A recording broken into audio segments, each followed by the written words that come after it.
नमः सर्वेभ्यः। अद्य दशगणी प्रक्रिया वर्गे षष्ठः पाठः। लट्लकारे अनदन्तानाम् अङ्गानां प्रत्ययेन सह योजने किं किं कार्यं भवति इति अधीयमानमस्ति। तत्र गतवर्गे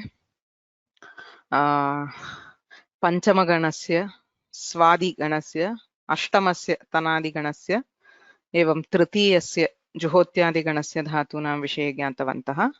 अद्य अवशिष्टानां गणानां किं भवति इति पश्यामः। अवशिष्टाः अष्टमगणः क्रियादिगणः, अत्र नवमः क्रियादिगणः न तु अष्टमः, नवमः क्रियादिगणः, सप्तमः रुधादिगणः एवं द्वितीयः अदादिगणः। तत्र क्रियादिगणे अङ्गम् आकारान्तं भवति। ना श्ना इति प्रत्ययः, अतः अङ्गम् आकारान्तं भवति। सप्तमगणे द्वितीयगणे च हलन्तं भवति। द्वितीयगणे शब्विकरणः, तस्य लुप्तत्वात् धातोः यद्रूपम् अस्ति तदेव भवति। सर्वत्र हलन्तं भवेदिति नास्ति सर्वेषाम् अदादिगणस्य धातूनां, किन्तु अस्माभिः यद् धातुद्वयम् अधीयते हन् अद् इति, तौ द्वौ अपि धातु हलन्तौ स्तः। रुधादिगणे तु सर्वे धातवः हलन्ताः एव। तत्र अन्त्यारचः परः श्नं भवति, रुनद् भिनद् इत्यादि, अतः हलन्तं भवति। यथा अद्य पश्यामः, अजन्तमस्ति चेत् सरलं भवति किञ्चित् कार्यं, हलन्तमस्ति चेत् तत्र हल् सन्धयः आधिक्येन भवन्ति, अतः तत्र विशिष्टानि सूत्राणि ज्ञातव्यानि। पश्यामः। येनाक्षरसमाम्नायमधिगम्य महेश्वरात् कृत्स्नं व्याकरणं प्रोक्तं तस्मै पाणिनये नमः। वाक्यकारं वररुचिं भाष्यकारं पतञ्जलिं पाणिनिं सूत्रकारं च प्रणतोऽस्मि मुनित्रयम्। मुनित्रयं नमस्कृत्य तदुक्तिः परिभाव्य च वैयाकरणसिद्धान्तकौमुदीयं विरच्यते। आदौ पुनरावर्तनं कुर्मः। यदि प्रथमवारं तिङन्तप्रक्रिया पठ्यते तर्हि तत्र स्मरणे कानिचन दिनानि अपेक्ष्यन्ते, तत्र भेतव्यं नास्ति, किन्तु पुनः पुनः अभ्यासेन भवति। आदौ अस्माभिः सार्वधातुकलकाराः लट् लङ् लोट् विधिलिङ् लकाराः अधीयन्ते। सार्वधातुकलकारेषु धातोः तिङ् प्रत्ययस्य च मध्ये गणविकरणः भवति। भ्वादौ अदादौ जुहोत्यादौ चुरादौ च कर्तरि शप् इत्यनेन शब्विकरणः। अदादौ अधिप्रभृतिभ्यः शपः इति शपः लुक् भवति। जुहोत्यादौ जुहोत्यादिभ्यः श्लुः इत्यनेन श्लु लुक् उभयमपि लोपः एव। प्रत्ययस्य लोपः लुक् श्लु लुप् इत्येतैः शब्दैः उच्यते। चतुर्थगणे दिवादिगणे दिवादिभ्यः श्यन् इति श्यन् विकरणः। स्वादिगणे स्वादिभ्यः श्नुः, तुदादिभ्यः शः, रुधादिभ्यः श्नम्। अयं मित्वात् मिदचोन्त्यात् परः इति अन्त्यादचः परः धातोः मध्ये विकरणप्रत्ययः आगत्य उपविशति। तनादिगणे उ विकरणः, क्रियादिभ्यः श्ना। अत्र उ इति आर्धधातुकप्रत्ययः। अन्ये सर्वे विकरणाः सार्वधातुकाः। षित्वात् तिङ्क्षित् सार्वधातुकम् इति सार्वधातुकसंज्ञा भवति। तत्रापि शपं विहाय अन्ये श्यन् श्नु श श्नं श्ना अपित् सार्वधातुकाः। अपित् सार्वधातुकः सार्वधातुकम् अपित् इति सूत्रेण ङिद्वत् भवति, तेन सर्वत्र गुणनिषेधः ङिति च इति गुणनिषेधः भवति। तत्र प्रथमः भागः धातोः विकरणप्रत्ययस्य च योजनं। तत्र किं किं कार्यं भवति इति ज्ञातवन्तः। शप् अस्ति चेत् गुणः भवति। श्लु यत्र भवति तत्र धातोः द्वित्वम्, अभ्यासकार्याणि भवन्ति। श्यन् यत्र भवति तत्र गुणनिषेधः। हलि च इत्यनेन उपधादीर्घः र्वोरुपधायाः, सो रेफान्तः वकारान्तो वा धातुः अस्ति चेत् उपधादीर्घः भवति। अन्यत्र सामान्यतः किमपि कार्यं नास्ति। निच् दशमगणे सर्वेभ्यः धातुभ्यः सत्यापपाशरूपवीणातूलश्लोकसेनालोमत्वच वर्मवर्णचूर्णचुरादिभ्यो णिच् इत्यनेन निच् प्रत्ययः स्वार्थे विधीयते, निमित्तम् अनपेक्ष्य विधीयते। अतः आदौ धातोः इत्संज्ञकवर्णानां लोपं कृत्वा ततः झटिति निच् प्रत्ययस्य योजनं करणीयम्। निच् इति आर्धधातुकप्रत्ययः, तस्मिन् परे सार्वधातुकार्धधातुकयोः इति वा पुगन्तलघूपधस्य च इति वा गुणस्य प्रसक्तिः भवति। अतः चुर् इ चोरि इति निजन्तं भवति। तस्य सनाद्यन्ताधातवः इत्यनेन पुनः धातुसंज्ञा भवति। ततः लकारस्य योजनं क्रियते। तिप् प्रतिपादिषु प्रत्ययेषु कृतेषु शब् विकरणः भवति, कर्तरि शप् इति। चोरि अ तत्र पुनः निचः यः इकारः तस्य सार्वधातुकार्धधातुकयोः इत्यनेन गुणः अयादेशः चोरय इति अङ्गम्. We lost you for about 1.5 minutes. I don't know whether others lost. I didn't get any. You just check about 45 seconds at least. Okay. I didn't get any. Usually, if there is an audio drop, it shows this one. Maybe then it is all right for others. Okay. So others could hear? Okay. Then it's okay. It's fine. Go ahead. Okay. So idanim angam kritam tatra angasya antima varnam ashritya विभागः क्रियते. अदन्तम् अङ्गम् अनदन्तम् अङ्गम् इति. ह्रस्वाकारान्तम् अस्ति अथवा अन्यत् किमपि अस्ति. विशिष्य तृतीयगणस्य धातूनाम् उभे अभ्यस्तम् इत्यनेन अभ्यस्तसंज्ञा भवति. एवम् अदन्तमङ्गम् अनदन्तमङ्गम् अभ्यस्तम् अङ्गम् इति त्रेधा अङ्गानि भवन्ति. अयं प्रथमः भागः. ततः प्रक्रियाक्रमः अस्माभिः अधीतः. यदा प्रक्रिया लिख्यते तदा अनेन क्रमेण लेखनीयम्. अस्य अभ्यासः किञ्चित् करणीयः, किन्तु अनेन क्रमेण यदा लिखामः तत्र दोषः न भवति, एतत् ज्ञातं स्यात्. अनन्तरं प्रत्ययस्य परिवर्तनं, लट्लकारे कीदृशाः प्रत्ययाः भवन्ति इति दृष्टवन्तः. तदनन्तरं गणस्य अङ्गस्य तिङ् प्रत्ययस्य च योजनं कथं भवति. अदन्तम् अङ्गं यत्र अस्ति तत्र प्रत्ययाः तीतः अन्ति झोन्तः इति अन्तादेशः, सीथः थ मी वहमः. आत्मनेपदप्रत्ययाः सर्वत्रापि टितात्मनेपदानां टेरे इत्यनेन टितः एकारादेशः भवति. थासः से इति आदेशः. आते आथे इत्यत्र आतोङितः इत्यनेन अदन्तादङ्गात् परस्य आकारस्य इय् आदेशः. लोपोव्योर्वलि इति अकारस्य लोपे इते इथे इति एते प्रत्ययाः. यदि अङ्गम् अदन्तमस्ति तर्हि प्रत्यययोजने कार्याणि. अङ्गकार्यम् अतो दीर्घो ययि इत्यनेन अङ्गस्य दीर्घः. स्वभवामि भवावः भवामः, एधावहे एधामहे इति भवति. ययादौ सार्वधातुके परे अङ्गस्य दीर्घः विधीयते. सन्धिकार्यद्वयमस्ति. इक् वर्णेषु परेषु गुणः आद्गुणः इत्यनेन गुणसन्धिः. सो एध इते एधेते, एध इथे एधेथे. अतो गुणे इत्यनेन पररूपं भवति. अपदान्तादकारात् गुणे परतः गुणः अकारः अथवा एकारः तस्मिन् परे पररूपम् एकादेशः भवति. अतः भव अन्ति भवन्ति, एध अन्ते एधन्ते, एध ए एधे इति रूपं भवति. अभ्यस्तम् अङ्गं यत्र अस्ति तृतीयगणस्य तत्र झोन्तः इत्यस्य अपवादत्वेन अदभ्यस्ताद् आत्मनेपदेष्वनतः इत्यनेन अदादेशः भवति. तत्र परस्मैपदिनौ एव धातु स्तः. तत्र अङ्गकार्यं सार्वधातुक अर्धधातुकयोः इत्यनेन गुणः. तिप् सिप् मिप् इति त्रयः पित् सार्वधातुकप्रत्ययाः. तेषु परेषु गुणः भवति. अपित् प्रत्ययेषु तत्र जुहु बिभि इति अङ्गद्वयम्, एकमुकारान्तम् अपरम् इकारान्तम्। अपित् प्रत्ययेषु अजादिप्रत्यये परे ईकारान्तम् अस्ति चेत् एरनेकाचो असंयोगपूर्वस्य इत्यनेन यण् आदेशः। हु धातोः विशिष्य हुष्णुवः सार्वधातुके इति सूत्रेण यणादेशः भवति। भी धातोः विशिष्टं सूत्रमस्ति भियः अन्यतरस्याम्।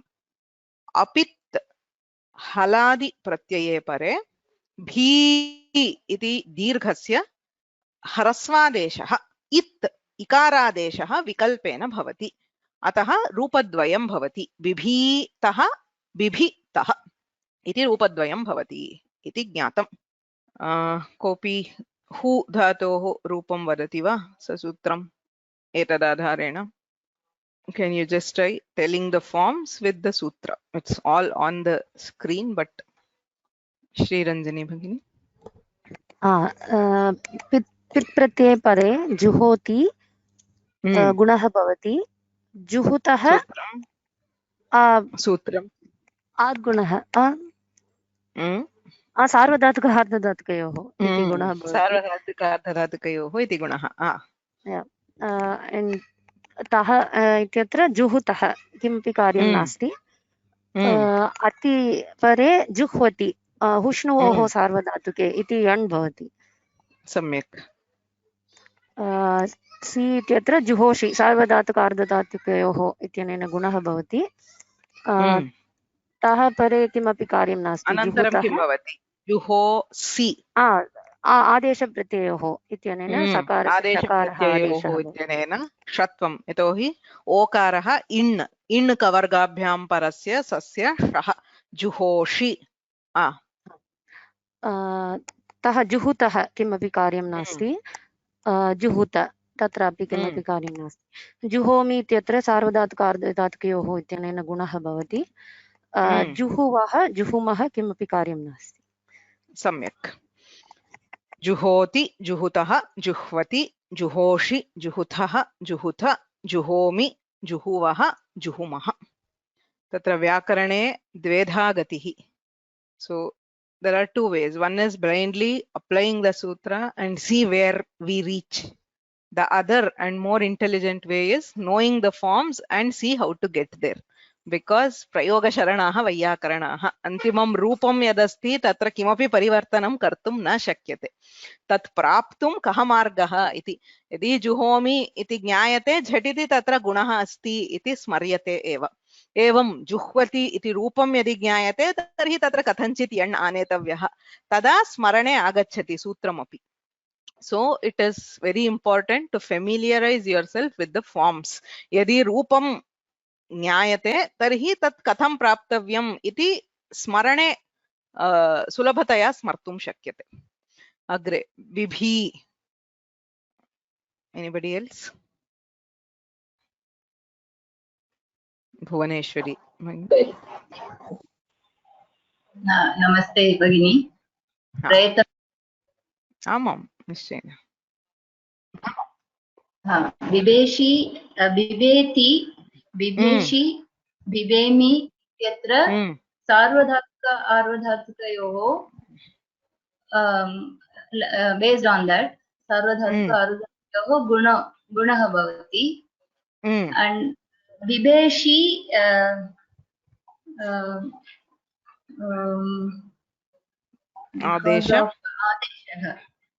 आदेशप्रत्यययोः आदेशप्रत्ययोः षत्वं। करेक्ट् भगिनि? सम्यक्। then बिभितः or बिभीतः, that is because of वियोयन्तरस्यां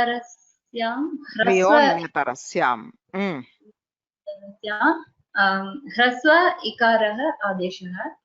सम्यक्। then बिभीतः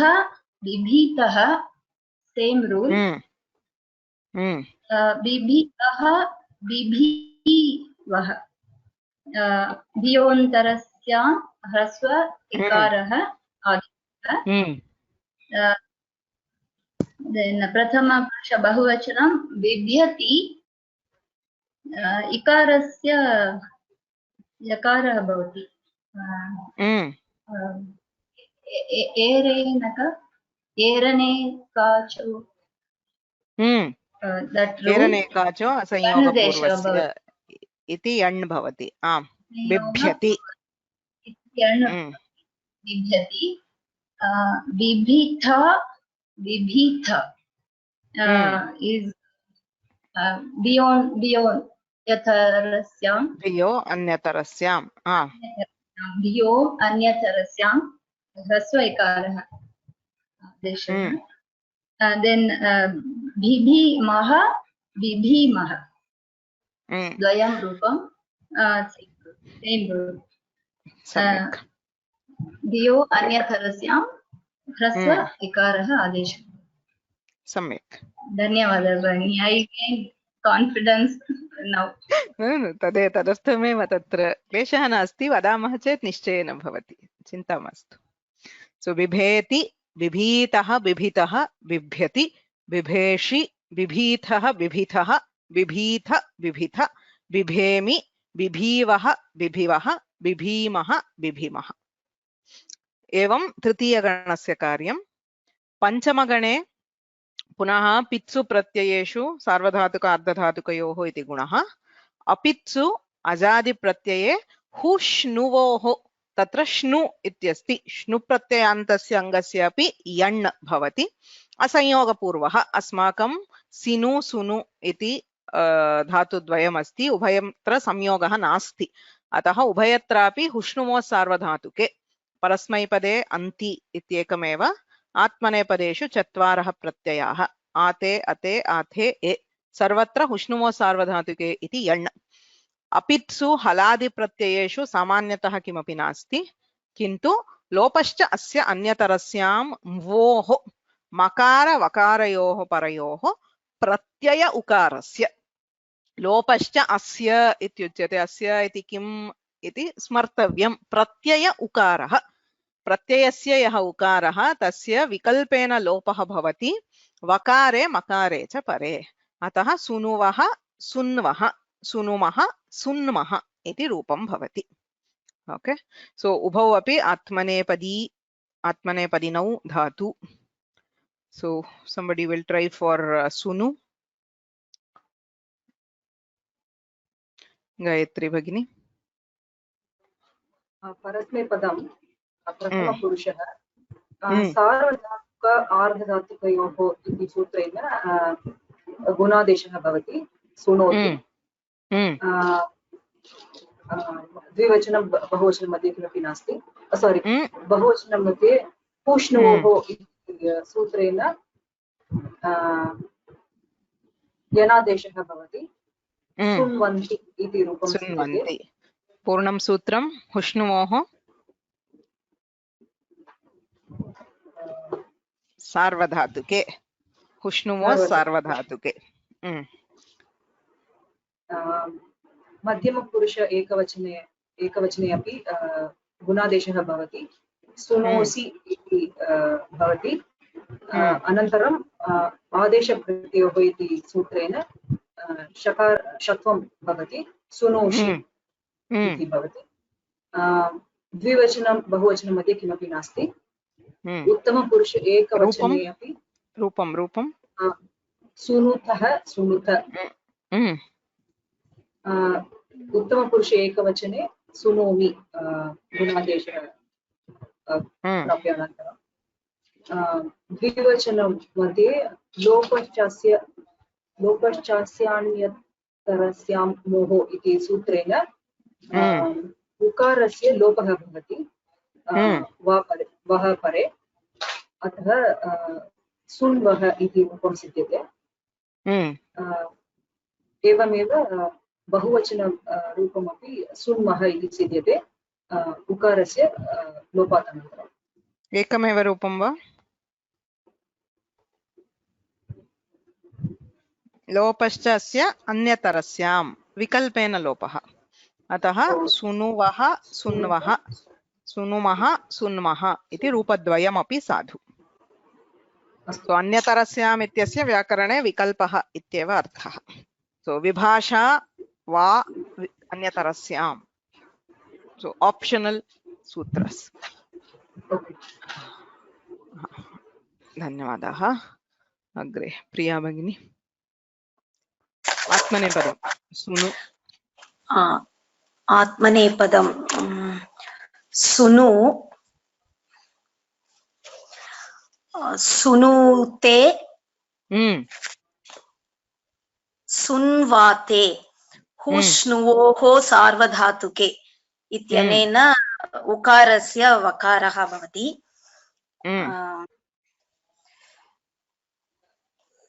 सुन्वाते सुन्वते सुन्वते हुष्णुवोः सार्वधातुके यण् सन्धिः यण् भवति. सुनूषे आदेशप्रत्ययोः सकारस्य षकारः भवति. सम्यक्. सुन्वाते हुष्णुवोः सार्वधातुके. सुनुद्वे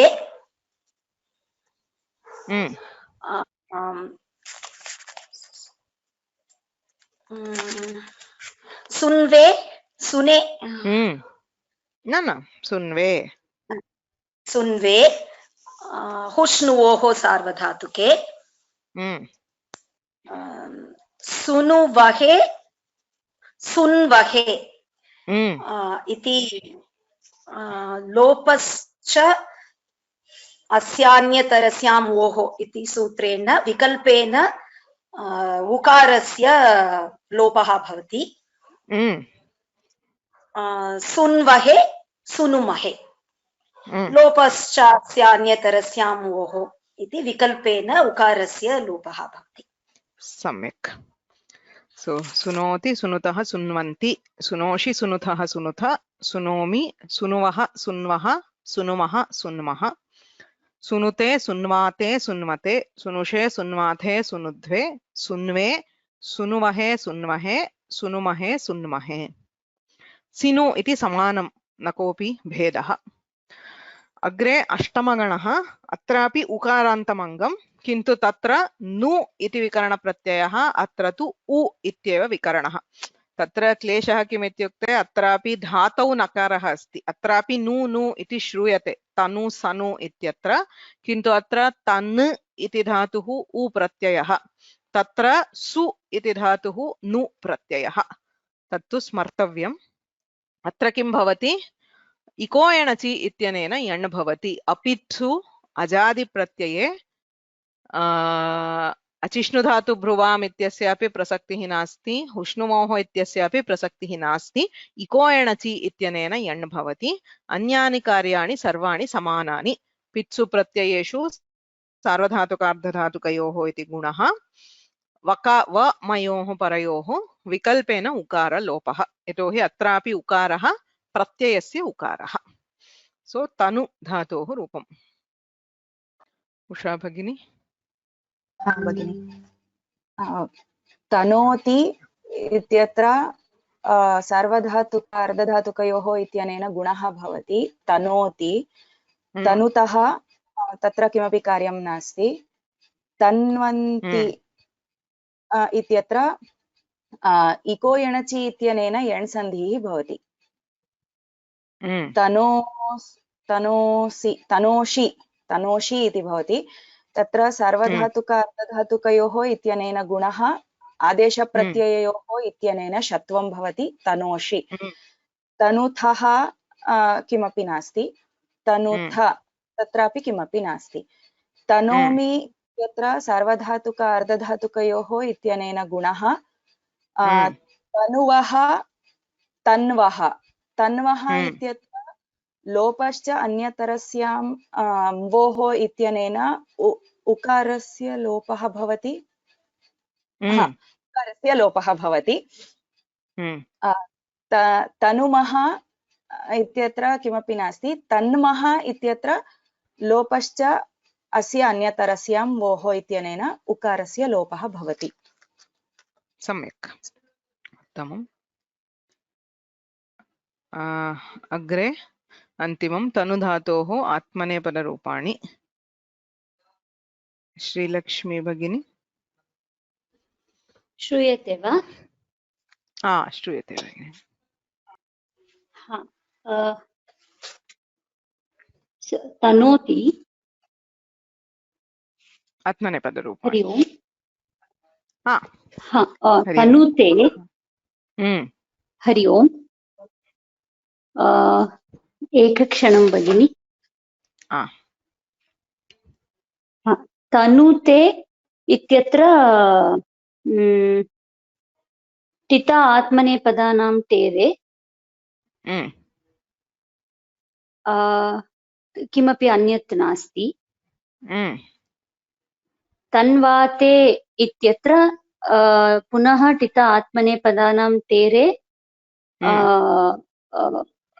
इको एणचि इति वकारादेशः। तन्वते इत्यत्र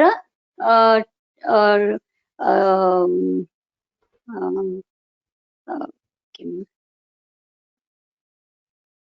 आत्मनेपदेषु आत्मनेपदेष्वनतः इति झकारस्य अत् आदेशः। पुनः टिता आत्मनेपदानां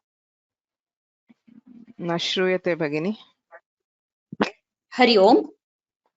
इदानीं श्रूयते।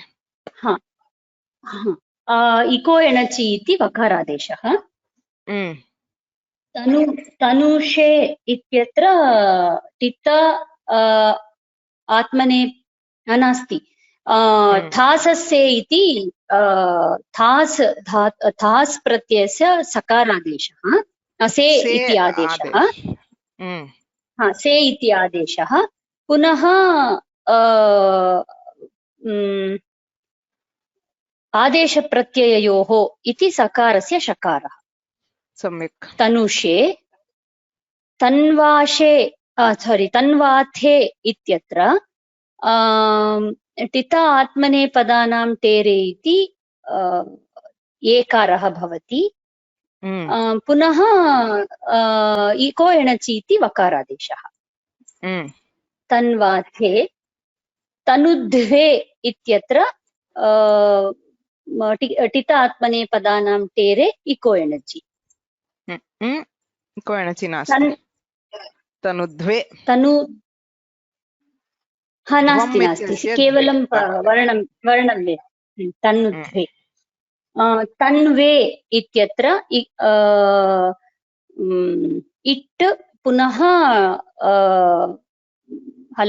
तद् इत्कार्यं समाप्य टित आत्मनेपदानां टेरे पुनः इको एणचि इति वकारादेशः। तनुवहे तन्वहे इति भवति। लोपश्च अस्य अन्यतरस्याम् इति रूपद्वयं। पुनः तनुमहे तन्महे इत्यत्रापि लोपश्च अस्य अन्यतरस्याम् इत्यनेन रूपद्वयं भवति। सम्यक्, उत्तमं। तत्र प्रत्ययकार्यमपि तदा तदा स्मर्तव्यं, नो चेत् तत् कथम् इति न भवति, अभ्यासेन एतद् भवति, तथापि स्मर्तव्यम्। इदानीम् अग्रे गच्छामः। इतोपि गणत्रयं शिष्यते। तत्र नवमगणः, द्वितीयगणः, सप्तमगणः। नवमः क्रियादिगणः। तत्र क्री श्ना, क्रियादिभ्यः श्ना इत्यनेन श्ना प्रत्ययः। क्री न, तत्र रेफः अस्ति इत्यतः अट्कुप्वाङ्नुं व्यवायेपि इत्यनेन णत्वं भवति। यद्यपि त्रिपादीकार्यं सर्वत्र भवति, अत्र बाधकं किमपि नास्ति, अतः क्रीणा प्रीणा इति स्वीकर्तुं शक्यते, किन्तु तत् लेखनीयं। प्रक्रियायां त्रिपादीकार्यं यत्र अस्ति तत्र अट्कुप्वाङ्नुं व्यवायेपि इत्यनेन णत्वं लेखनीयं। ततः पूर्वं न इत्येव भवितुम् अर्हति। परस्मैपदप्रत्ययाः, आत्मनेपदप्रत्ययाः। आत्मनेपदेषु अनतः इति अदादेशः, अन्यत् सर्वं समानं भवति। अत्र किं कार्यं भवति इति पश्यामः। अत्र गुणस्य प्रसक्तिः नास्ति। किमर्थम्? अङ्गम् इगन्तं नास्ति। सार्वधातुके अर्धधातुके परे इगन्तस्य अङ्गस्य गुणः एतावत् पर्यन्तं यद् दृष्टं तत् इकारान्तम् अथवा उकारान्तम् अतः गुणस्य प्रसक्तिः यत्र अङ्गम् आकारान्तम् अस्ति तत्र गुणस्य प्रसक्तिः नास्ति अतः पित्सु प्रत्ययेषु किमपि कार्यं न भवति अपित्सु प्रत्ययेषु किं भवति इति चेत् तत्र सूत्रद्वयं ज्ञातव्यं श्नाभ्यस्तयोरातः ईहल्यघोः सूत्रद्वयं पार्श्वतः एव अस्ति अष्टाध्याय्यां क्रमशः श्ना श्ना इति अस्ति श्ना प्रत्ययान्तानाम् आतः आकारस्य किं भवति लोपः इति अनुवर्तते श्ना प्रत्ययस्य एवं अभ्यस्त अभ्यस्तं नाम उभे अभ्यस्तं तृतीयगणे आकारान्तः धातुः अस्ति चेत् अस्माभिः तु जुहु बिभि इत्येव दृष्टं यदि आकारः अस्ति तर्हि श्ना अभ्यस्तयोः आतः आकारस्य श्ना विकरणस्य यः आकारः अभ्यस्तसंज्ञकानां धातूनां यः आकारः तेषां किङ् इति सार्वधातुके सो तत्तु सर्वदा स्मर्तव्यं सार्वधातुकेषु किङ् इति equals apit so whenever we say apit it is nidvad bhavah atah yatra yatra king इति उच्यते तत्र apit सार्वधातुके इति ज्ञातव्यम् अतः किङ् इति सार्वधातुके किं भवति लोपः भवति लोपः इत्यस्य अनुवृत्तिः अत्र भवेत् सो तत्र सूत्रक्रमं पश्यामः चेत् ज्ञायते सो श्नसोर् अल्लोपः इति पूर्वतनं सूत्रं ततः लोपः इति अनुवर्तते सो श्ना प्रत्ययान्तानाम् अभ्यस्तसंज्ञकानां च आकारस्य लोपः भवति कुत्र भवति किङ् इति सार्वधातुके अपित्सु सार्वधातुकेषु सामान्यतः लोपः इत्युच्यते तत्र केनचित् पृष्टं तत्र दाधातोः जुहुवः दद्वः इत्यत्र किं भवति इति केनचित् पृष्टम् एवमेव आकारस्य लोपः भवति दधा वः इत्यस्ति तत्र दद्वः इति आकारस्य लोपः भवति अतएव ददाति ददासि ददामि पित्सु प्रत्ययेषु दा इति आकारः श्रूयते अपित्सु प्रत्ययेषु दद् तः दत्तः दद् अति ददति सर्वत्र आकारस्य लोपः भवति श्नाभ्यस्तयोरातः इति सूत्रेण अग्रिमं सूत्रमपि ज्ञातव्यं किमुच्यते ई हलि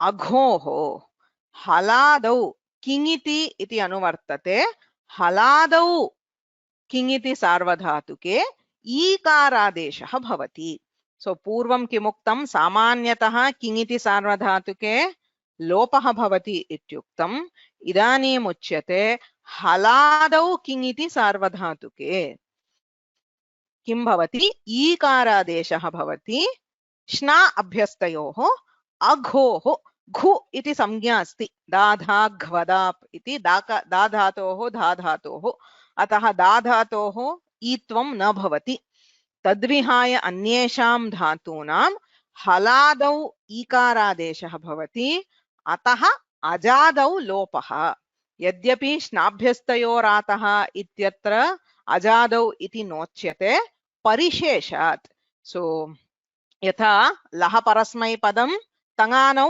आत्मनेपदम् इत्युक्तं सर्वेषां लादेशानां सामान्यतः परस्मैपदसंज्ञा दत्ता तङ् इति आत्मनेपदम् इत्युक्ते ततः पूर्वं तिप्तस्झिसिप्तस्थम् इब्बस्मस् एतेषामेव परस्मैपदसंज्ञा इति एवम् अत्रापि सामान्यतः किङ् इति सार्वधातुके लोपम् उक्त्वा हलादौ ईत्वं विधीयते अतः अजादौ लोपः हलादौ ईकारादेशः इति व्यवस्था सो श्ना प्रत्ययान्तानाम् आकारस्य लोपः अजादौ किङ् इति अतएव अजादौ इति उच्यते आकारस्य ईकारादेशः हलादौ किङ् इति सो पित्सु प्रत्ययेषु किमपि न भवति अपित्सु प्रत्ययेषु अजादि प्रत्ययः अस्ति चेत् लोपः भवति आकारस्य हलादि प्रत्ययः अस्ति चेत्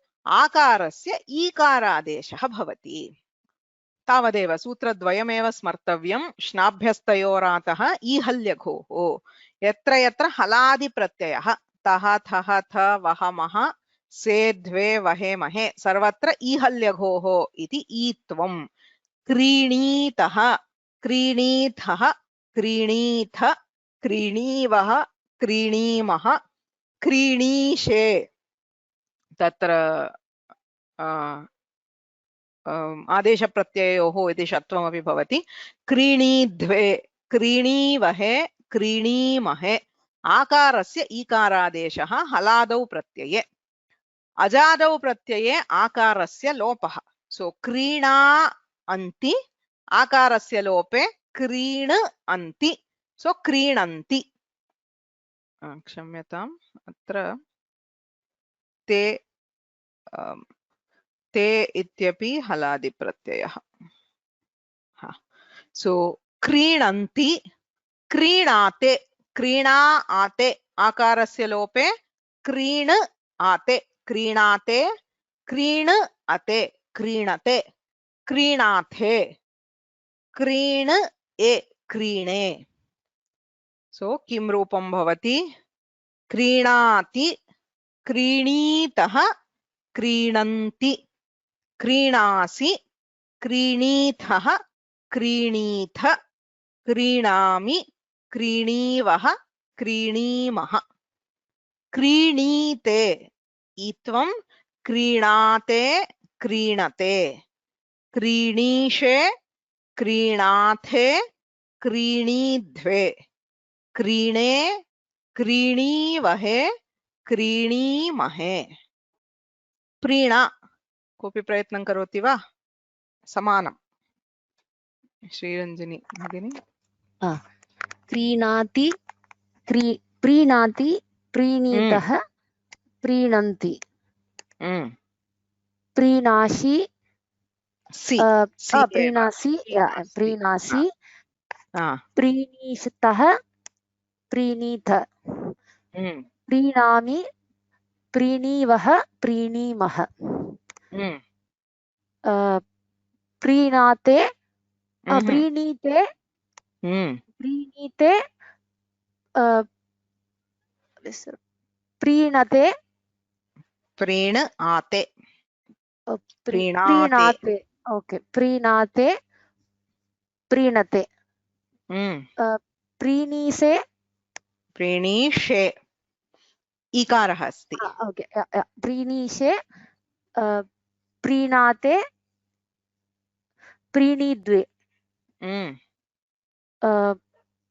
प्रीणे प्रीणीवहे प्रीणीमहे सम्यक् सो नवमगणे सूत्रद्वयमेव स्मर्तव्यं हलादौ ईहल्यघोः इत्यनेन ईकारादेशः अजादौ श्नाभ्यस्तयोरातः इत्यनेन आकारस्य लोपः अपित्सु प्रत्ययेषु पित्सु प्रत्ययेषु किमपि नास्ति स्पष्टं कोऽपि सन्देहः अग्रे गच्छामः रूपाणि अत्र सन्ति इदानीम् उक्तमेव अतः अग्रे द्वितीयगणस्य धातुद्वयमस्ति यथा उक्तं द्वितीयगणे हलान्तं भवति अद् शप् अधिप्रभृतिभ्यः शपः इत्यनेन शपः लुक् भवति अद् इति दकारान्तमङ्गं हन् शप् तत्रापि शपः लुकि हन् इति नकारान्तमङ्गम्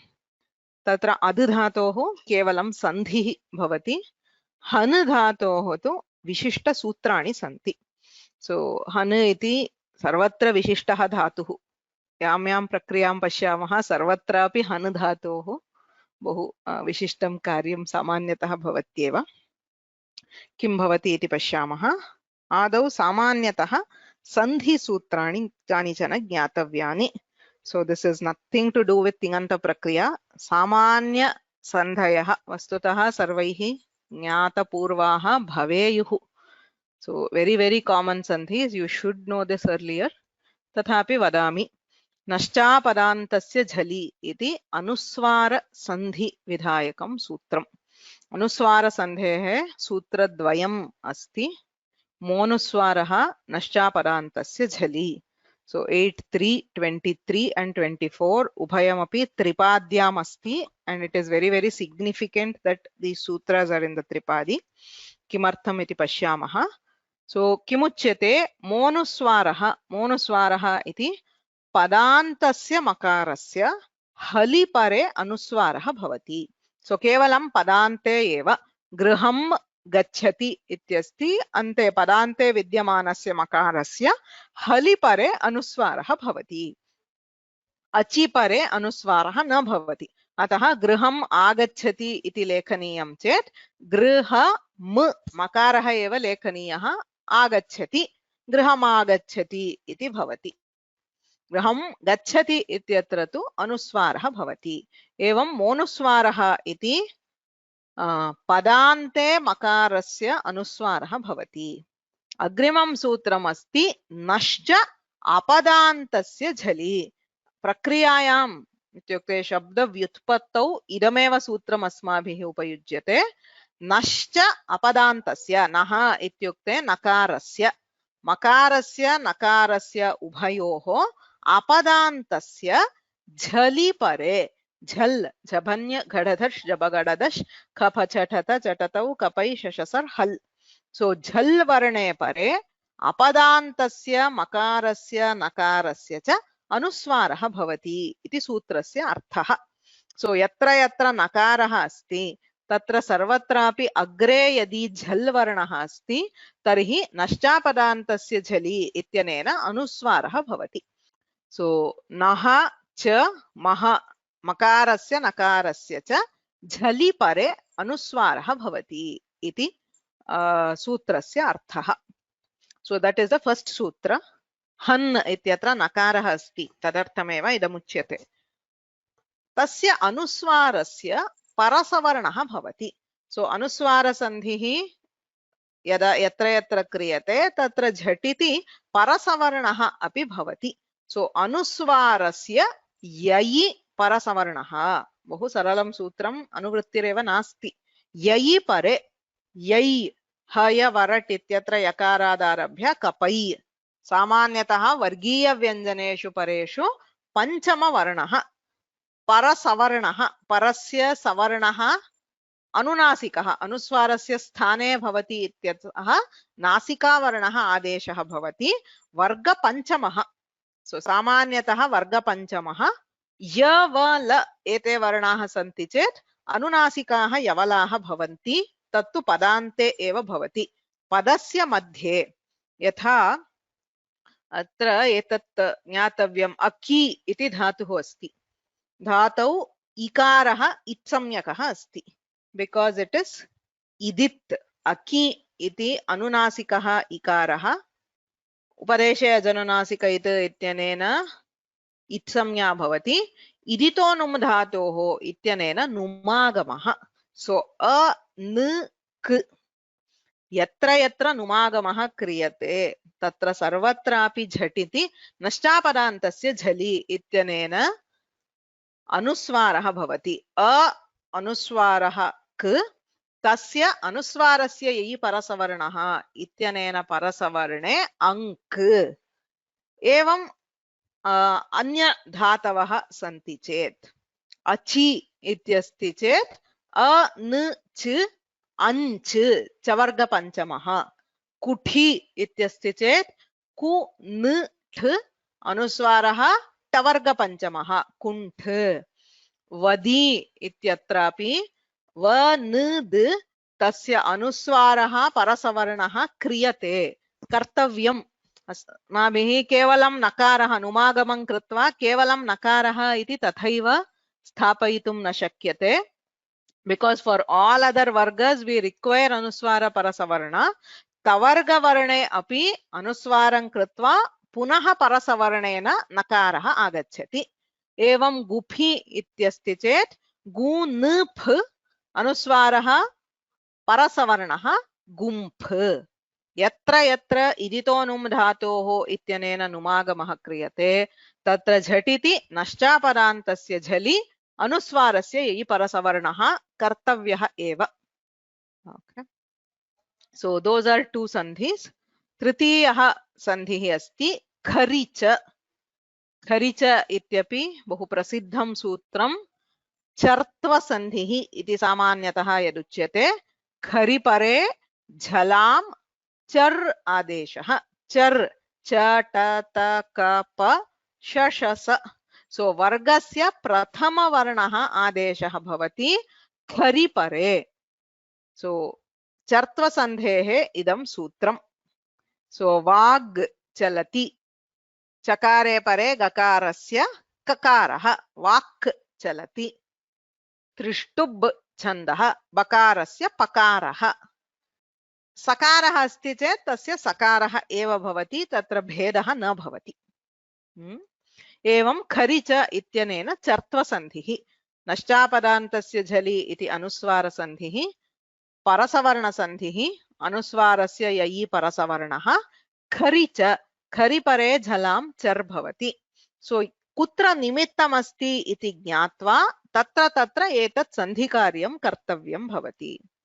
तदनन्तरं हन् धातोरेव विशिष्टानि कार्याणि सन्ति। हन् इति बहु विशिष्टः धातुः। तस्य त्रीणि सूत्राणि सन्ति ज्ञातव्यानि। प्रथममस्ति अनुदात्तोपदेश वनति तनोत्यादीनाम् अनुनासिकलोपः झलि किङिति। दीर्घं सूत्रं कथञ्चित् अभ्यासेन कण्ठस्थीकरणीयम्। किमुच्यते इति चेत् अनुनासिकान्तानां येषां धातूनाम् अन्ते अनुनासिकवर्णः अस्ति तेषु वनति वन धातुः, तनोत्यादयः तनादिगणस्य केचन धातवः, अनुदात्तोपदेशाः उपदेशावस्थायां येषु अनुदात्तस्वरः अस्ति। तत्तु सस्वरधातुपाठादेव ज्ञायते। अथवा अनिट् धातुः अस्ति चेत् तत्र अनुदात्तस्वरः अस्ति इति ज्ञायते। यदा इडागमं जानीमः तत्र यदि धातोः उपदेशे अनुदात्तस्वरः अस्ति तर्हि सः धातुः अनिट् भवति। अतः सामान्यतः अनिट् हन् इति अनिट् धातुः अनुदात्तोपदेशः। सो अनुदात्तोपदेश वनति तनोत्यादीनाम् अनुनासिकान्तानां लोपः भवति। सो हन् धातोः अन्त्यस्य नकारस्य लोपः भवति इत्यर्थः। कुत्र भवति? झलि किङिति। झलादौ किङिति परे अपित्सु प्रत्ययेषु झलादि। झलादि प्रत्ययाः त्रयः एव। तस् थस् थ हन् इति परस्मैपदी धातुः। सो तस् थस् थ इति त्रयः प्रत्ययाः झलादि प्रत्ययाः। तेषु प्रत्ययेषु परेषु नकारस्य लोपः भवति। सो हन् तस् नकारस्य लोपे हतस् हतः हथः हथ। झलादौ किङिति परे अनुनासिकान्तस्य हन् धातोः अन्त्यस्य नकारस्य लोपः। सो अनेन सूत्रेण नकारस्य लोपः क्रियते कुत्र कुत्र? झलादौ किङिति, विच इस् तस् थस् एंड थ। स्पष्टम्? द्वितीयं सूत्रमस्ति गम हन जन खन घसाम्। पञ्चधातवः तत्र निर्दिश्यन्ते। गम हन् जन् खन् घस्। एतेषां लोपः कस्य लोपः? उपधालोपः। अनुवृत्तिः तदर्थमेव ज्ञातव्यं। पूर्वत्र केवलं लोपः अलोन्त्यस्य इत्यनेन अन्त्यस्य लोपः।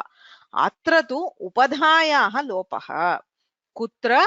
किङिति अनङि। अङ् प्रत्ययं विहाय अन्यत्र अजादौ किङिति। तत्र अनुवृत्तिः अस्ति। गमहन जन खन घसां लोपः किङित्यनङि इत्यत्र अचि इति अनुवृत्तिः अस्ति। अजादौ किङिति परे उपधालोपः भवति। परस्मैपदे एकः एव अजादि प्रत्ययः अस्ति अन्ति इति। तत्र उपधालोपः। हन् इत्यत्र उपधावर्णः अकारः अस्ति, तस्य अकारस्य लोपः भवति. So the akara is deleted, so you get han anti, h n anti, akarasya lopah kritah. Allope krite agrimam sutram asti ho hanter ninneshu iti sutram. Hantehe hakarasya, the hakara of han dhatu, nyiti niti nakare pare. Ho hanter ninneshu. That's right, it's a tongue twister. Nyit pratyayah, nit pratyayah, nakarah va paratah asti chet kutvam bhavati. Hakarasya kutvam. Hakarasya adeshah samanyatah varga chaturthah eva bhavati bahya prayatna samyat. Atah hakarasya ghakaradeshah bhavati. Kutra bhavati? Niti niti nakare pare. Nit and nit are out of scope for now. For now, after we have removed the upadha, upadhayaha lope krite, tatra nakaraha asti. Hakaraha jhatiti nakaraha. Tatra hakarasya ghakaradeshah bhavati ghnanti iti rupam. So you have han anti, adau gamahana janakanaghasam lopaha kingityanangi iti sutrena akarasya lopaha. So h n anti, hakarasya hohanter ninneshu ityanena ghakaraha, so ghnanti iti rupam bhavati. So all these three sutras specific to han dhatu, atah sutram smartavyameva. Yadi han dhatu asti sutratrayam jhatiti smartavyam. अनुदात्तोपदेश Vanathi तनोत्यादीनाम् अनुनासिकलोपः झलि किङिति इत्यनेन झलादौ किङिति प्रत्यये नकारस्य लोपः. गमहनखनगसां लोपः किङित्यनङि इत्यनेन अजादौ किङिति परे उपधालोपः अल्लोपः अकारस्य लोपः. होहन्तेर्निन्नेषु इत्यनेन हकारस्य कुत्वं कुत्र भवति? नकारे परे एव भवति. For now, after we delete the akara, you have directly nakara. Tatra hohanter ninneshu ityanena kutvam bhavati. Idanim vastutah rupam pashyamaha. Dvitiya ganaha prathamah asti ad. Ad dhatoho dakarasya kharicha ityanena chartvam bhavati. Anyat kimapi nasti. Bahu saralam. So yatra yatra khar varanaha. Kha pha cha tha tha cha ta ta ka pa sha sha sa. So ti taha si thaha tha eteshu pratyayeshu chartvam. Chartvam ityukte dakarasya takaraha bhavati. So ad ti atti, ad taha attaha. Ajadi pratyaye kimapi na bhavati. Ad anti adanti, atti attaha adanti. Atsi, ad si kharicha ityanena chartve atsi attha adtha attha attha admi advaha admaha. Kharipare chartvam anyatra kimapi karyam nasti. Atti attaha adanti, atsi attha attha, admi advaha admaha. So adhatoho kharicha ityanena chartvam bhavati. Han dhatoho tu karyani santi. So han ti. So kim kim asti? Pitsu pratyayeshu lopaha na bhavati. Kintu nashchapadantasya jhali anuswarasya yai parasavarnaha. Anuswaraha athava parasavarnaha yatra prasaktihi tatra bhavati. Apitsu pratyayeshu jhaladi pratyaye. So taha thaha tha tatra anudattopadesha vanati tanotyadinam anunasika lopaha jhali kingiti ityanena nakarasya lopaha bhavati. Ajadau kingiti tu gamahana janakhanaghasam lopaha kingityanangi ityanena akarasya lopaha hohanter ninneshu ityanena hakarasya kutvam.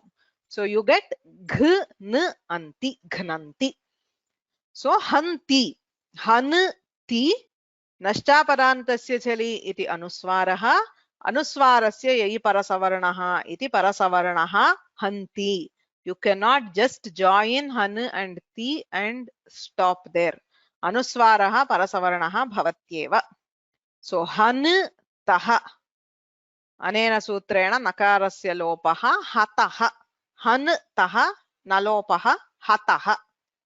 हन अन्ति गमहन जनखनघसां लोपः किङित्यनङि इति अकारस्य लोपः. ह न अन्ति होहन्तेर्निन्नेषु इति कुत्वं घ्नन्ति. हन्ति हतः घ्नन्ति. हन सि नष्टापदान्तस्य झलि इति अनुस्वारः परसवर्णः न भवति. किमर्थं? यै वर्णः न. यै स्टॉप्स एट कपै. श श सर् सकारः अग्रे अस्ति, अतः परसवर्णः न भवति. हंसि. हथः हन्थः अनुदात्तोपदेश वनतितनोत्यादीनाम् अनुनासिकलोपः झलि किङिति इति नकारस्य लोपः. हथः हथ. हन्मि neither anuswara nor parasavarna because this is not jhal. Jhali pare eva anuswarah. Makarah vakaro va jhal varnah na. Atah kimapi na bhavati. Hanmi hanvah hanmah. Hanti hatah ghnanti. Hamsi hatah hatha. Hanmi hanvah hanmah. Iti rupani bhavanti. केऽपि प्रश्नाः सन्ति वा? You said thus, th, jaladi pratyaya. Can you explain that? Jhaladi, where the pratyaya has a jhal letter at the beginning. So jhal is jabhai ghadadash. Basically, jhal is first 4 letters of any varga and shashasah. So ta, tha are taha, thaha, th. 3 are jhaladi pratyayas. Adau jhal. Not, okay, amongst that you remove P and C and then out of the rest. Yeah, apit, because it has kingiti. So pitsu na bhavatyeva. Apitsu pratyayeshu taha, thaha, tha. प्रश्नः अस्ति वा उषा भगिनी? भगिनी इदानीं वयं प्रत्ययस्य अजादिः अथवा झलादिः इति निर्णेतुं इत्संज्ञा लोपस्य अनन्तरमेव भवति किल इति. आम् सत्यम्. इत्संज्ञा लोपः च लोपं च कृत्वा अनन्तरं सः प्रत्ययः लोपं कृत्वा प्रत्ययस्य परिवर्तनमपि कृत्वा. यथा झ इत्यस्ति, झ इति प्रत्ययः मूलतः अजादिः न, किन्तु अन्तादेशे कृते अजादिः भवति. सो प्रत्ययस्य परिवर्तनं कृत्वा यत् रूपं दृश्यते प्रत्ययस्य, सो अत एव क्रमशः अस्माभिः गम्यते आदौ प्रत्ययं सिद्धं कृत्वा अनन्तरमेव अङ्गकार्यं क्रियते.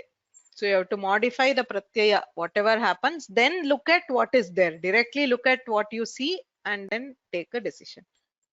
So tatra purvam kimasit iti chintaniyam nasti.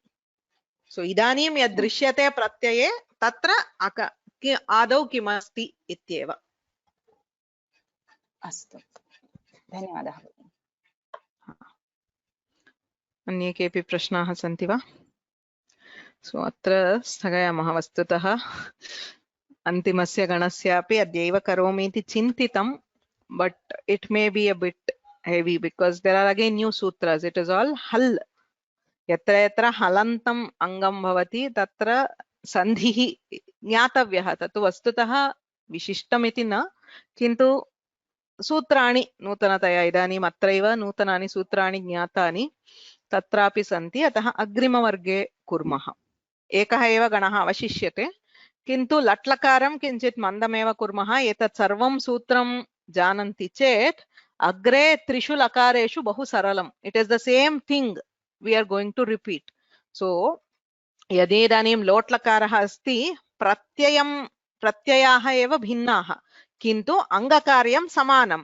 हन्तु तत्र समानं नष्टापदान्तस्य झलि अनुस्वारस्य इ परसवर्णः हतात् हतां घ्नन्तु you are going to repeat the same anga karyas for all four lakaras lang lakare lot lakare vidhiling lakare samanam bhavati we just have to see what kind of a pratyaya and apply pratyaya parivartanam eva bhinnam bhavati anga karyam samanam bhavati atah adau latlakare samyak abhyasam kurmah chet saralam bhavati agre sarvadhatuka lakaraah बहु सरलाः वस्तुतः चतुर्णामपि लकारात्वा रूपसिद्धिः कर्तुं शक्यते so all those is only four kinds pit pratyayeshu किं भवति अपित् प्रत्ययेषु तत्र पुनः पित्सु अजादौ हलादौ किं भवति अपित्सु अजादौ हलादौ कदाचिदेवं झलादौ किं भवति इत्येव ज्ञातव्यम् अन्येषु त्रिषु अपि लकारेषु समानं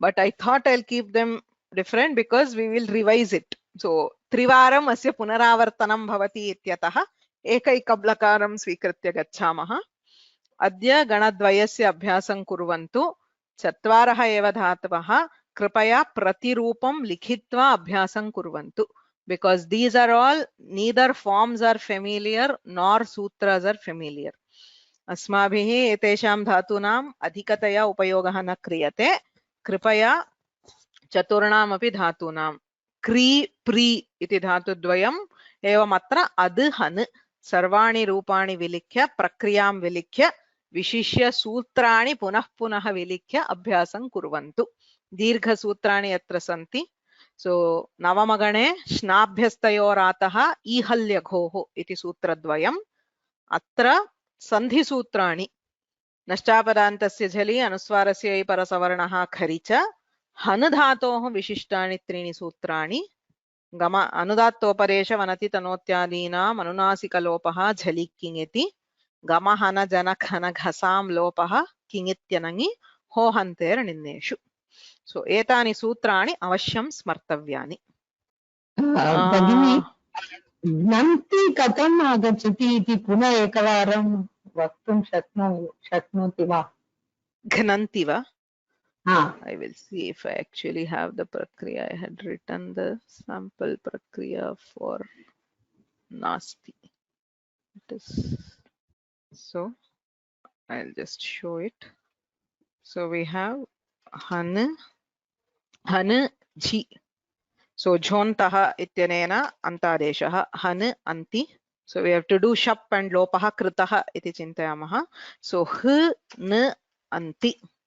अत्र गमहन जनखन घसां लोपः किङित्यनङि इति सूत्रेण उपधा लोपः उपधा अलोन्त्यात् पूर्व उपधा सो अन्त्यादलः पूर्वः उपधा इति संज्ञा उपधा संज्ञा सर्वैः ज्ञातं वा अलोन्त्यात् पूर्व उपधा अन्त्यादलः पूर्वः we say in laghupadha puganta laghupadha upadha is the letter before the last the penultimate letter is called upadha so upadha ityukte akarasya lopah so n anti idanim hakarah asti agre nakarah asti so nakare pare hakarasya kutvam bhavati kutvam ityukte ghakarah so n anti ho hanter निन्नेषु लेखने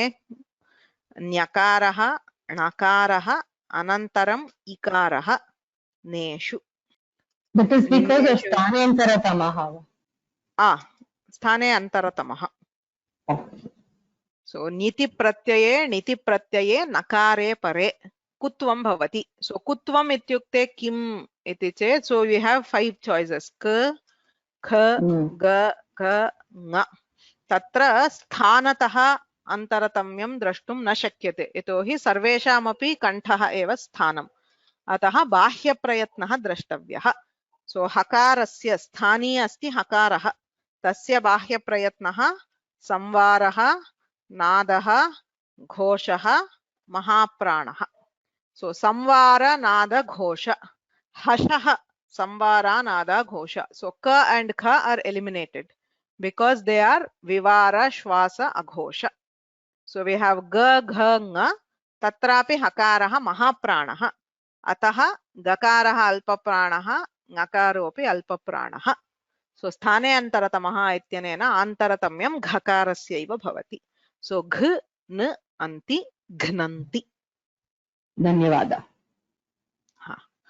अत्र अन्यः प्रश्नः अस्ति, तत्र assignment मध्ये कृ तनादिक्रीभ्य उः इत्यत्र कृ ग्रहणस्य किं प्रयोजनम् इति प्रश्नः।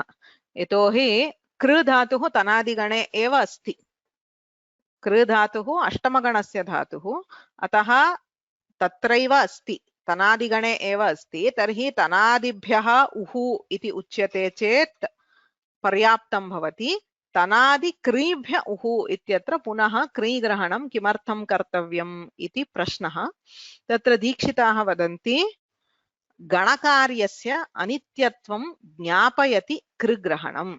So krigrahana is used as a jnapaka to say that the ganakarya is anitya.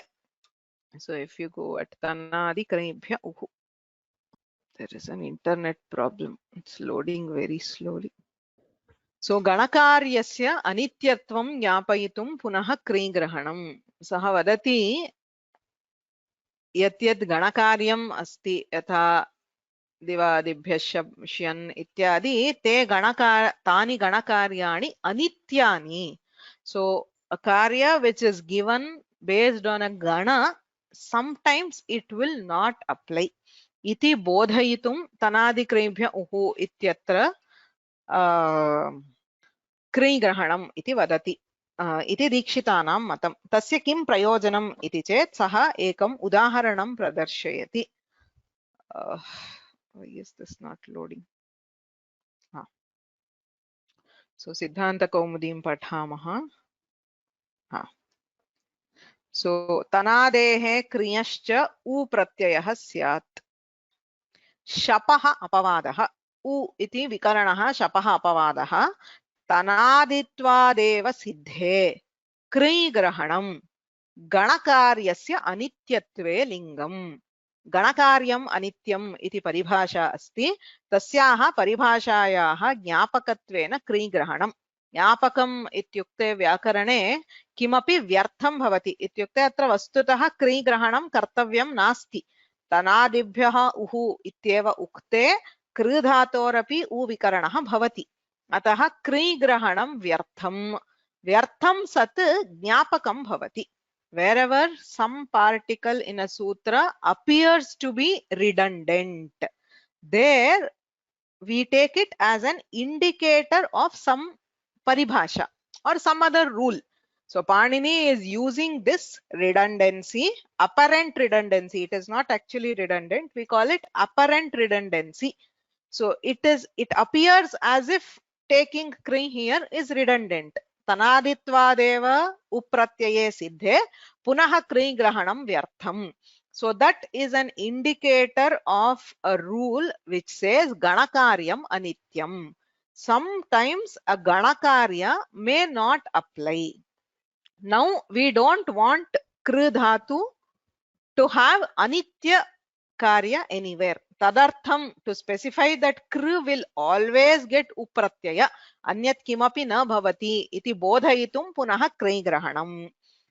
Tastra kim prayojanam ganakaryam anityam iti paribhasha uchyate che tatra kim prayojanam iti chet tena na vishvased avishvastam ityadi siddham.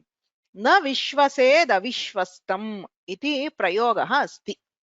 विश्वसेत् इत्यत्र कथं रूपं भवति इति चेत् वि धातुः अस्ति, श्वस् क्षम्यतां वि उपसर्गः अस्ति, श्वस् इति धातुः अस्ति, विधिलिङ् लकारः अस्ति। तत्र श्वस् धातुः द्वितीयगणस्य धातुः। यत्र द्वितीयगणस्य धातुः तत्र वस्तुतः किं भवेत्? विधिलिङ् लकारस्य प्रक्रियां यदा पश्यामः तत्र ज्ञायते। यदि अङ्गम् अदन्तम् अस्ति, यथा भव इति अदन्तम् अङ्गम् अस्ति, विधिलिङ् लकारे यात् इति प्रत्ययः भवति। सो यदा विधिलिङ्गलकारे प्रत्ययनिर्माणं पश्यामः तत्र यात् इति विधिलिङ्गलकारस्य वस्तुतः प्रत्ययः। तत्र यदि अङ्गम् अदन्तमस्ति तत्र अतोयेयः इति सूत्रेण इयादेशः भवति। We just saw आतोङितः, तत्र आकारस्य यथा इयादेशः अदन्तमङ्गम् अस्ति चेदेव भवति, अदन्तमङ्गम् अस्ति चेत् अस्य यकारस्य यासुट् इति आगमः तस्य यकारस्य इयादेशः भवति। सूत्रमस्ति अतोयेयः इति। तत्र लोपो व्योर्वलि इत्यनेन यकारस्य लोपे भव इत्, आद्गुणः इत्यनेन गुणे कृते भवेत् इति रूपं भवति। भवेत् इति रूपसिद्धिः कथं? भव इति अदन्तमङ्गम्, अदन्तमङ्गम् आश्रित्य प्रत्ययस्य यकारस्य इयादेशः भवति, गुणे कृते भवेत्। अन्येषु गणेषु यत्र अङ्गम् अदन्तं नास्ति तत्र किं भवति? कुर्यात्। यात् इत्येव श्रूयते, श्वस्यात्। एवम् इदानीं श्वस् धातुः द्वितीयगणे अस्ति। द्वितीयगणे शप् क्रियते, तस्य शपः अधिप्रभृतिभ्यः शपः इत्यनेन लुक् भवति। लुक् भवति चेत् अदन्तम् अङ्गं नास्ति। अदन्तम् अङ्गं नास्ति चेत् रूपं किं भवेत्? विश्वस्यात् इति रूपं भवेत्। किन्तु विश्वसेद् अविश्वस्तम् इत्यत्र विश्वसेत् इति प्रयोगः कृतः। विश्वसेत् इति प्रयोगः कदा भवति? यदि अङ्गम् अदन्तमस्ति तदा विश्वसेत्, विश्वस इत् अतोयेयः इति आदेशे कृते विश्वसेत् इति भवति। किन्तु अत्र अदन्तम् अङ्गं नास्ति। कथम् इति चेत् सः वदति गणकार्यम् अनित्यम्। गणकार्यस्य अनित्यत्वात् अत्र अधिप्रभृतिभ्यः शपः इत्यनेन शपः लुक् न भवति। शपः लुक् न भवति चेत् श्वस यात् अतोयेयः इति आदेशः गुणः विश्वसेत् इति रूपं सिद्ध्यति। सो वस्तुतः विश्वसेत् इति रूपं न सिद्ध्यति। तत्र रूपं साधयितुं किं करणीयं? शपः लोपः न भवति इति वक्तव्यम्। कथं शपः लोपः न भवति? गणकार्यस्य अनित्यत्वात्। कथं गणकार्यम् अनित्यं? तनादिक्रिभ्य उः इत्यत्र क्रीग्रहणात् ज्ञापकात् अथवा लिङ्गात्। अवगतं वा? The argument just I'll summarize. पुनः वदामि। किमुच्यते? तनादित्वादेव सिद्धे। तत्र तनादिक्रिभ्य उः इति सूत्रे क्रीग्रहणं व्यर्थम्। क्री धातुः तनादिगणे एव अस्ति, तस्मादेव उप्रत्ययः भवति। तर्हि क्रीग्रहणं पुनः कर्तव्यं नास्ति। तथापि पाणिनिना कृतं। किमर्थं कृतम् इति चेत् एतां परिभाषां बोधयितुं कृतं। गणकार्यम् अनित्यम् इति परिभाषां बोधयितुं क्रीग्रहणं कृतं। किमर्थं गणकार्यम् अनित्यम् इत्यनेन किं प्रयोजनम्? एषा परिभाषा अस्ति चेत् अस्माकं किं प्रयोजनं सिद्ध्यति इति चेत् न विश्वसेद् अविश्वस्तम् इत्यादि सिद्धम्। अत्र विश्वसेत् इति प्रयोगः यत्र अधिप्रभृतिभ्यः शपः इत्यनेन अदादिगणस्य धातुभ्यः शपः लुक् यः विहितः सः न भवति। शपः लुकि विश्वसेद् इति रूपं न सिद्ध्यति। शप् अस्ति चेदेव अङ्गम् अदन्तं भवति, अतोयेयः इत्यनेन इयादेशः भवति। अतः लोपः न कृतः। किमर्थं न कृतः? गणकार्यम् अनित्यम् इत्यतः न कृतम्। सो एतादृश प्रयोगाणां समर्थनार्थं to justify shishta prayogas like this, where a ganakarya, sometimes we see that the ganakarya has not been done. So to justify that, we have a paribhasha ganakaryam anityam, and that paribhasha is indirectly accepted by Panini. So by Kri Grahana, Panini is indirectly showing his acceptance that sometimes ganakarya may be anitya. Okay. So atraiva likitam syat. अत्र यद्यपि कृ धातुः तनादिगणे एव अस्ति, तथापि अस्मिन् सूत्रे कृ धातोः विशेषरूपेण ग्रहणं कृतमस्ति। महाभाष्ये भाष्यकारः तु तनादित्वादेव क्रियः सिद्धम् अतः तनादिग्रहणेन क्रीग्रहणं भवत्येव पुनः आवश्यकता नास्ति इति भाष्यकारेण उक्तम् किन्तु सिद्धान्तकौमुद्यां दीक्षिताः किं वदति गणकार्यस्य अनित्यत्वं कृधातोः विषये मा भूत् so generally गणकार्य may be anitya but we don't want it anitya for कृधatu in any case so to re-emphasize that कृधातुः गृहीतः गणकार्यम् अनित्यम् इत्यस्य प्रयोजनं तु न विश्वसेद् अविश्वस्तम् इति सो बालमनोरमायामपि भवति अत्र एतदस्ति विश्वसेद् इत्यत्र अदादिगणकार्यं शपः लुक् न भवति इत्यर्थः सो सः वदति वस्तुतस्तु क्रीग्रहणस्य अत्र भाष्ये प्रत्याख्यातत्वात् भाष्ये तु क्रीग्रहणं प्रत्याख्यातं दीक्षितैः तु अङ्गीकृतमस्ति पाठ्यक्रमे सिद्धान्तकौमुदी अध्येतव्या इत्यतः दीक्षितमतानुगुणमेव उत्तरं लेखनीयं भवति So this is apparently an assignment question. So whoever has to write the assignment, you can go back, refer to this and write. Okay. So we will, I think, stop here. We're already overshot the time. येना अक्षरसमाम्नायम् अधिगम्य महेश्वरात् कृत्स्नं व्याकरणं प्रोक्तं तस्मै पाणिनये नमः वाक्यकारं वररुचिं भाष्यकारं पतञ्जलिं पाणिनिं सूत्रकारं च प्रणतोऽस्मि मुनित्रयम् मुनित्रयं नमस्कृत्य तदुक्तिः परिभाव्य च वैयाकरणसिद्धान्तकौमुदीयं विरच्यते अत्र गृहकार्ये I'll revise this so the first 6 whatever we have done today we'll derive them so runadhi ityadi अग्रिमवर्गे पश्यामः धन्यवादाः